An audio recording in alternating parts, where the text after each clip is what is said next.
Hello everyone, welcome back to the class. So guys, हम लोग cost accounting में material costing start कर चुके हैं, जिसमें हम लोगों का परचेज ऑफ मटेरियल पूरा डन हो चुका है। आज हम लोग स्टार्ट करेंगे स्टोरेज ऑफ मटेरियल। बहुत ही डिटेल में इसको समझेंगे। ठीक है, क्लास को पूरा करना, अच्छा लगे तो लाइक करना, चैनल को सब्सक्राइब करना। ठीक है, चलो स्टार्ट करते हैं आज का class. So let's get started.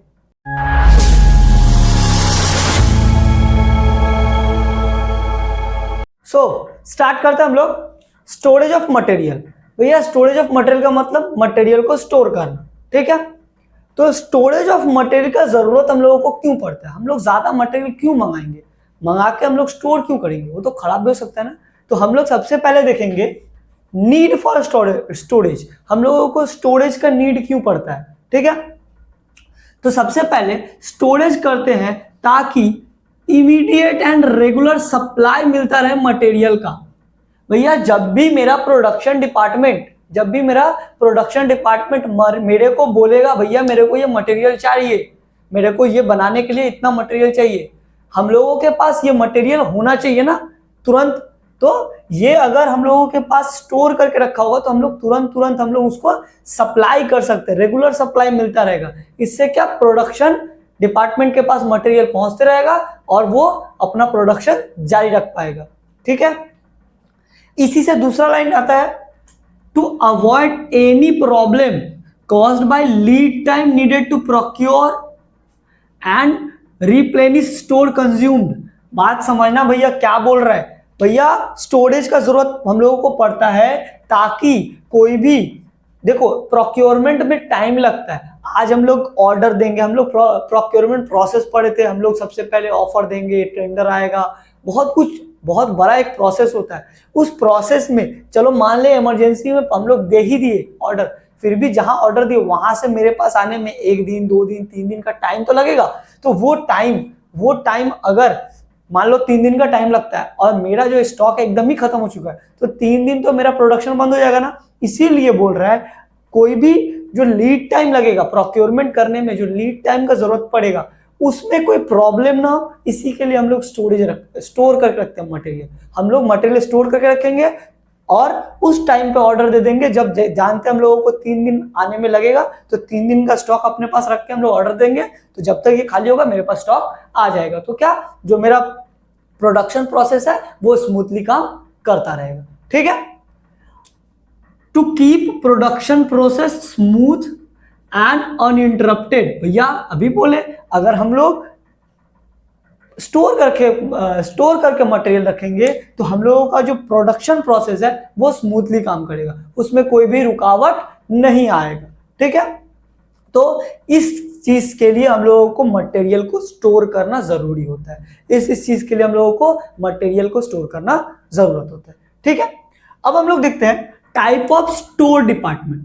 इसके बाद क्या आता है? Type of store department. भैया, कितने टाइप का स्टोर होता है, मतलब कितने टाइप का स्टोरेज डिपार्टमेंट होता है जहां पे हम लोग स्टोर करते हैं। तो अलग अलग बिजनेस अलग अलग टाइप का स्टोर डिपार्टमेंट रखता है। बेसिकली 2 टाइप का स्टोर डिपार्टमेंट होता है, एक होता है सेंट्रल स्टोरेज डिपार्टमेंट, एक होता है डिसेंट्रलाइज या फिर departmental storage system.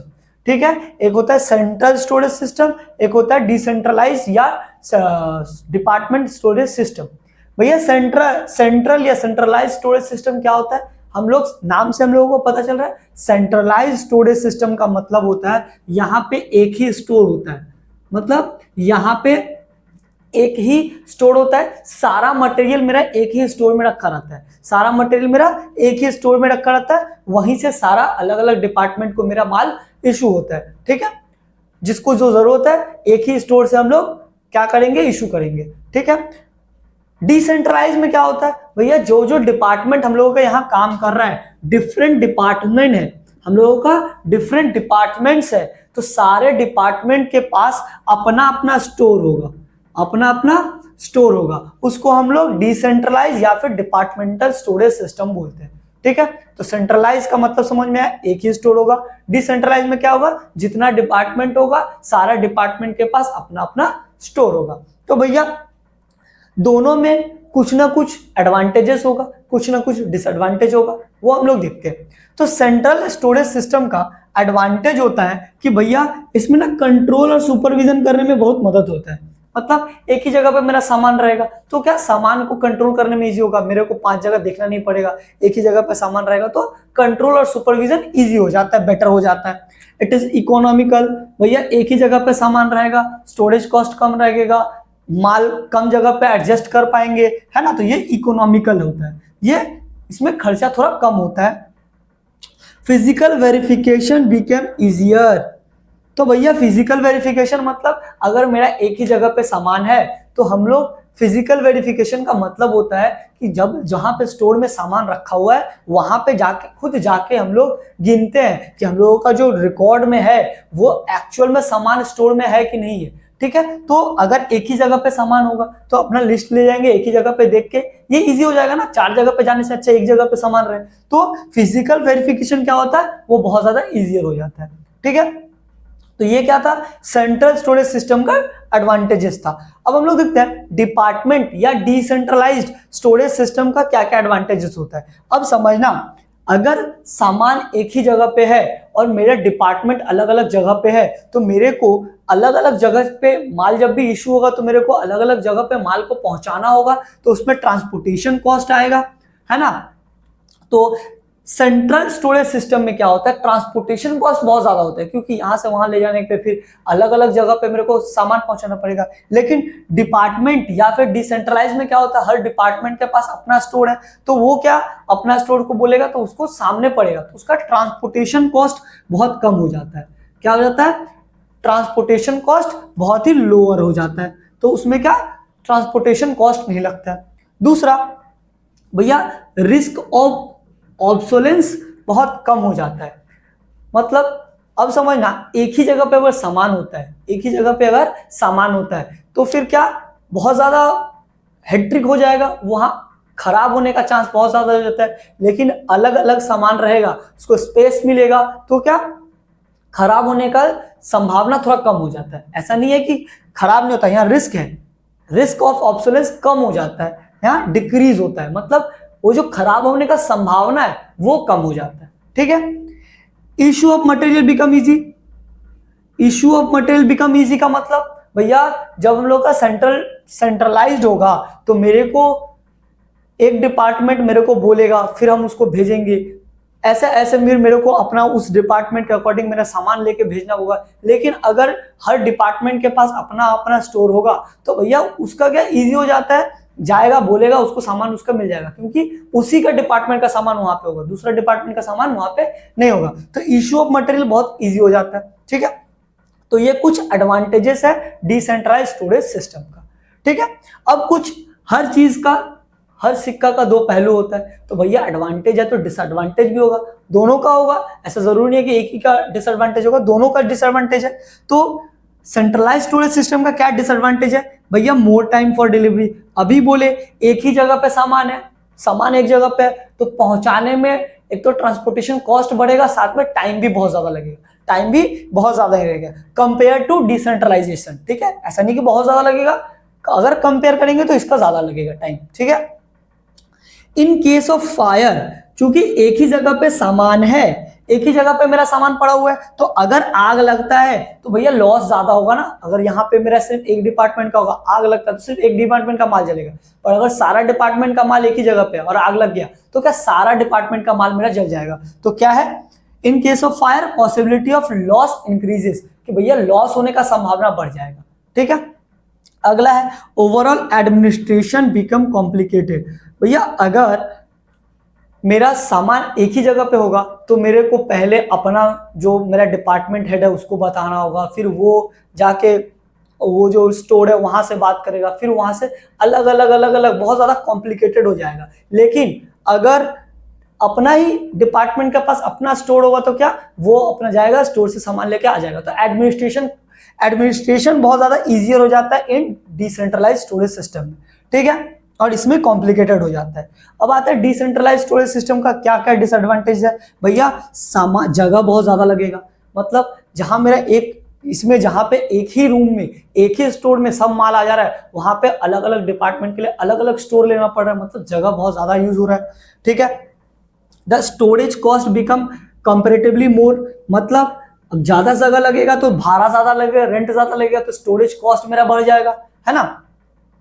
It cause delay in stock verification, वही बोले कि भैया एक जगह पे सामान रहेगा तो मेरा वेरिफिकेशन बहुत इजी हो जाएगा ना, एक ही जगह पे जाके सब मिला लेंगे। लेकिन अगर 5 जगह पे, मान लो 5 डिपार्टमेंट है, 5 जगह पे सामान है, तो मेरे को अलग अलग जाकर जाकर मेरे को वेरिफिकेशन करना होगा। तो फिजिकल वेरिफिकेशन में थोड़ा टाइम लगता है। यहाँ कॉम्प्लिकेटेड नहीं दिया हुआ है, बोला टाइम लगता है, डिले हो जाता है, ठीक है। तो ये हम लोगों का था सेंट्रलाइज स्टोरेज सिस्टम और एक डिसेंट्रलाइज स्टोरेज सिस्टम, ठीक है। अब देखो जो भी स्टोर है, अच्छा, और एक है सब स्टोर, बोलते हैं किसको, सब स्टोर ना, एक होता है सब स्टोर होता है सेंट्रलाइज स्टोरेज सिस्टम का एक पार्ट होता है। इन इमरजेंसी के लिए कोई भी अगर ब्रेकडाउन हो जाता है उसके लिए एक अलग से स्टोर बना के रखते हैं ताकि उसमें कुछ एक्स्ट्रा इमरजेंसी के लिए सामान रहे, उसको सब स्टोर बोलते हैं, ठीक है। चलो इसके बाद देखते हैं हम लोगों का जो भी स्टोर होगा, चाहे वो सेंट्रलाइज हो चाहे डिसेंट्रलाइज हो,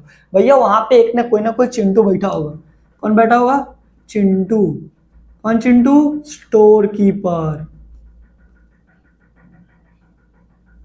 स्टोर कीपर बैठा होगा जिसका नाम चिंटू होगा, ठीक है। तो स्टोर कीपर जो बैठा हुआ है उसका क्या क्या काम है, work of a store keeper, इसके बाद हम लोग देखेंगे, ठीक है। सो आगे बढ़ते हैं। आगे हम लोग देखेंगे function of a store keeper. जो स्टोर कीपर होता है, जो हम लोगों का चिंटू है, जो कि हम लोगों का स्टोर का देखभाल करता है, उसका काम क्या है, उसका क्या क्या काम है, क्या सिर्फ वो जो स्टॉक है उसको देखेगा ना, उसका और कुछ भी काम है, वो हम लोग देखते हैं। तो भैया उसका बहुत सारा काम होता है। एक स्टोर कीपर स्टोर का जान होता है, उसको बहुत ही अच्छे से स्टोर का ध्यान रखना पड़ता है, ठीक है। चलो देखते हैं सबसे पहले उसका काम क्या होता है। सबसे पहले तो सबसे बड़ा काम होता है भैया, जो मटेरियल सप्लायर हम लोगों को भेजा, जो सप्लायर हम लोगों को मटेरियल भेजा उसको वो रिसीव करेगा। तो सबसे पहला काम क्या है, सप्लायर जो मटेरियल भेज रहा है उसको रिसीव करना काम है। जब हम लोग परचेस प्रोसीजर देख रहे थे उसमें भी देखे थे, जो सप्लायर माल भेज रहा है वो कहाँ जा रहा है, चिंटू के पास जा रहा था जो स्टोर कीपर था, ठीक है। तो सप्लायर जो माल भेजेगा उसको रिसीव कौन करेगा, स्टोर कीपर करेगा, ठीक है। अगला, वो जो गुड्स रिसीव किया वो प्रॉपर डॉक्यूमेंट के साथ आया है कि नहीं, ये भी चेक करना स्टोर कीपर का ही काम है। स्टोर कीपर ही चेक करेगा कि भैया जो हम लोगों का पास सामान आया उसके लिए जो जो टैक्स इनवॉइस और बहुत सारा कागज, जो भी हम लोगों का डॉक्यूमेंट लगता है, प्रॉपर डॉक्यूमेंटेशन हुआ है कि नहीं, उसको चेक करने का काम किसको होता है, स्टोर कीपर का होता है। आगे चलते हैं। Making arrangement for proper placement of such goods in the store. भैया वो रिसीव तो कर लिया, अब रिसीव करने के बाद स्टोर में उसको कहाँ रखना है, जगह बनाना भी किसका काम है, स्टोर कीपर का काम है। प्रॉपर प्लेसमेंट करना किसका काम है, स्टोर कीपर का काम है। आगे बढ़ते हैं भैया। इशूइंग मटेरियल, तो हम लोग स्टोर कीपर जो है वो सामान रखने के लिए तो नहीं लाया है, वो क्या करेगा, जो प्रोडक्शन डिपार्टमेंट होगा वो जब मांगेगा तो वो इशू करेगा। तो क्या बोल रहा है, issuing material to production department, ठीक है। स्टोर कीपर का काम है मटेरियल को प्रोडक्शन डिपार्टमेंट तक भेजना।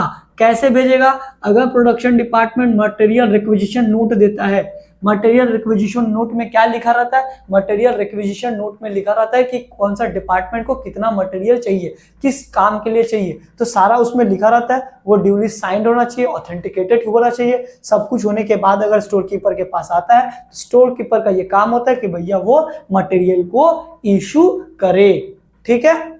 ये किसका काम है, स्टोर कीपर का काम है कि वो मटेरियल को इशू करे।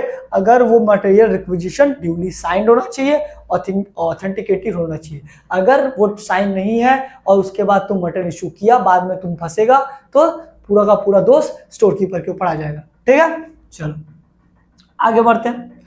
Maintaining up to date records of receipt, issues, balance of each item of material. क्या बोल रहा है भैया, मेंटेन करना है कितना माल आया, कितना हम लोग इशू किए, कितना रिसीट किए, कितना इशू किए, मेरे पास अभी कितना बचा हुआ है, इसका रिकॉर्ड रखना किसका काम है, स्टोर कीपर का काम है, ठीक है। अगला भैया, अगर कोई वेस्टेज होता है, कोई स्क्रैपेज हो जाता है या फिर कोई सामान खराब हो जाता है, सबका रिपोर्टिंग करना किसका काम है भैया? स्टोर कीपर का काम है। ठीक है, अच्छा यहां बोल रहा रिकॉर्ड ऑल रिसिट इन बिन कार्ड। ये बिन कार्ड क्या होता है? देखो आगे हम लोग पढ़ेंगे, लेकिन अभी हम छोटा सा बात बताते हैं। बिन कार्ड होता है क्या? बिन कार्ड एक तरह का कार्ड के फॉर्म में होता है जिसमें मटेरियल का क्वांटिटी लिखा रहता है, भैया मेरे स्टोर में कितना क्वांटिटी में मेरा मटेरियल है। ठीक है, तो वो सारा जितना भी रिसीट होता है सारा उस बिन कार्ड में लिखा होना चाहिए। तो ये रिकॉर्ड करना किसका काम है? स्टोर कीपर का काम है। ठीक है, verifying periodically physical stock with the bin card balance, मतलब अभी हम लोग जो बिन कार्ड में लिखे उसमें मेरा पता चल जाएगा भैया कितना सामान है, उसमें रिसीट के साथ साथ ना इशू भी लिखा रहता है, क्वांटिटी में लिखा रहता है कि भैया इतना इतना मेरा माल आया था, इतना माल गया है। ठीक है, तो अब उसमें जो बैलेंस बनेगा, उसमें जो बैलेंस बनेगा रिसीट और इशू में से जो बच जाएगा वो हम लोग पीरियोडिकली सप्ताह में, 15 दिन में, 1 महीना में, जो भी है, एक पीरियोडिकली हम लोगों को फिजिकल स्टॉक को मिलाना पड़ता है कि भैया मेरे पास ये सामान है और बिन कार्ड में दिख रहा है इतना सामान है, दोनों मिल रहा है कि नहीं। ये भी काम करना किसका काम है? स्टोर कीपर का काम है। ठीक है, मटेरियल को डैमेज होने से बचाना किसका काम है? स्टोर कीपर का काम है। Keeping constant watch over stock level, भैया जो भी स्टोर कीपर होगा उसको हरदम स्टॉक लेवल का ध्यान रखना पड़ेगा। स्टॉक लेवल का ध्यान रखना पड़ेगा, किस समय मेरे को माल मंगाना है, किस समय मेरे को माल नहीं मंगाना है, तो कौन सा वो सिचुएशन है जहां पे मेरे को सामान मंगवाएंगे तो लॉस हो जाएगा, या फिर कौन सा सिचुएशन है जहां पे अगर हम लोग माल ऑर्डर नहीं करते तो मेरा जो प्रोडक्शन है वो हैम्पर हो जाएगा। तो ये सब स्टॉक लेवल का ध्यान रखना किसका काम है? स्टोर कीपर का काम है। और जब लगे कि उसको भैया परचेस करना है तो वो परचेस रिक्विजिशन ऑन टाइम पे परचेस रिक्विजिशन देगा परचेस डिपार्टमेंट को, परचेस डिपार्टमेंट खरीदेगा। ठीक है, तो ये इतना सारा काम होता है एक स्टोर कीपर का। ठीक है, स्टोर कीपर का काम सिर्फ खड़ा होके बाहर खड़ा होना नहीं है, इतना सारा काम उसको करना पड़ता है। ठीक है, तो ये था हम लोगों का function of a store keeper. अभी हम लोग देखेंगे भैया स्टोर में ना कुछ डॉक्यूमेंट का काम होता है, कुछ डॉक्यूमेंट लगता है, वो कौन कौन सा डॉक्यूमेंट है। ठीक है, चलो आगे बढ़ते हैं। हम लोग देखेंगे अब कि भैया स्टोर में कौन कौन सा डॉक्यूमेंट यूज होता है, एक स्टोर में कौन कौन सा डॉक्यूमेंट यूज होता है। ठीक है, तो सबसे पहला डॉक्यूमेंट जो यूज होता है वो होता है मटेरियल रिक्विजिशन नोट। ये क्या होता है भैया?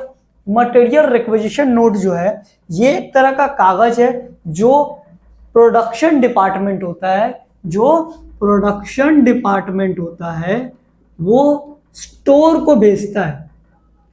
क्या करता है? प्रोडक्शन डिपार्टमेंट स्टोर को भेज रहा है कि भैया मेरे को ये मटेरियल का जरूरत है, मेरे को लेट से ABCD जो भी मटेरियल मेरे को उसका जरूरत है, इतना पीस का जरूरत है, मेरे को इस जॉब के लिए चाहिए, सब कुछ उसमें बताया रहता है। ठीक है, और ये ड्यूली साइंड होना चाहिए। क्या होना चाहिए? साइंड। इसमें जो भी हम लोगों का प्रोडक्शन डिपार्टमेंट का हेड होगा उसका साइन होना चाहिए, साथ ही साथ ये ऑथेंटिकेटेड होना चाहिए, इस पे स्टम्प सब लगा होना चाहिए।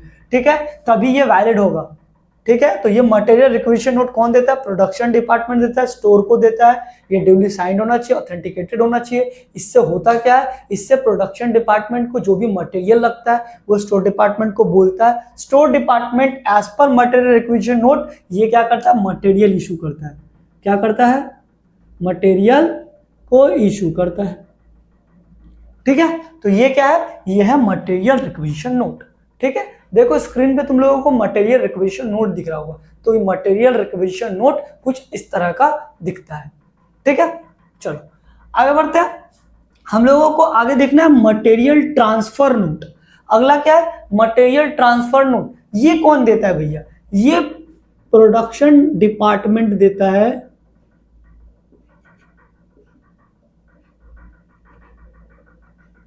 अनदर डिपार्टमेंट को, या फिर अनदर डिपार्टमेंट को, ऐसे समझना।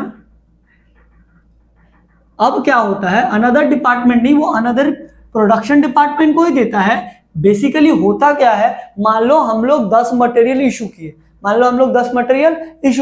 अब 10 मटेरियल जो इशू किए, अब जिस जॉब के लिए हम लोग इशू किए, जिस काम के लिए इशू किए, उसमें ना 5 ही मटेरियल लगा, और सेम अगला जॉब के लिए सेम मटेरियल का जरूरत होने वाला है, सेम मटेरियल का जरूरत होने वाला, तो उस टाइम पे हम लोग स्टोर के पास नहीं जाके जो मेरे पास मटेरियल है उसी को जो दूसरा जॉब है उसके लिए ट्रांसफर कर देते हैं, उसी के लिए ट्रांसफर कर देते हैं। तो उसके लिए जिस हम लोग को जिस कागज का जरूरत पड़ता है उसको हम लोग मटेरियल ट्रांसफर नोट बोलते हैं।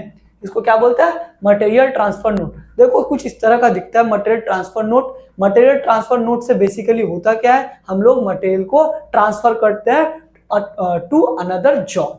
ठीक है, चलो अगला है मटेरियल रिटर्न नोट। अगला क्या है? Material return note. Material return note क्या होता है भैया? Production department